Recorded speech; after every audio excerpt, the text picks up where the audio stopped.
ही काही जादू नाही की यामागे कोणी जादूगारही नाही किंवा एखाद्या भोंदू बाबानं हे होर्डिंग्स हवेत उडवलेले तर नक्कीच नाहीत। तर या होर्डिंग्स हवेत उडवण्यामागे आहे सिडको। हो, सिडकोच। सिडकोच्या अतिक्रमण विभागानं मुंबई गोवा महामार्गावरील अनधिकृत होर्डिंग्जवर कारवाई केली आहे। सिडकोने मुंबई गोवा महामार्गावरील पनवेलच्या दिशेने पळसपे फाटा येथील होर्डिंग्ज असे अफलातून पद्धतीने हटवले। मुंबई गोवा राष्ट्रीय महामार्गाच्या शेजारी हे होर्डिंग्ज उभारण्यात आलेले सिडकोच्या प्रचलित नियमावली आणि धोरणांचा भंग करून व सिडको महामंडळाकडून कोणत्याही प्रकारची परवानगी न घेता हे अवाढव्य होर्डिंग उभारण्यात आले होते।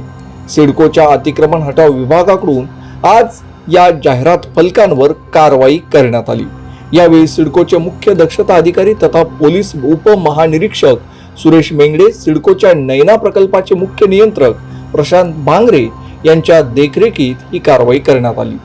कायम हातगाडी आणि टपऱ्या उचलणाऱ्या सिडको अतिक्रमण विभागाकडून अवाढव्य होर्डिंग्जवर झालेल्या या कारवाईचं नागरिकांकडूनही स्वागत होतंय।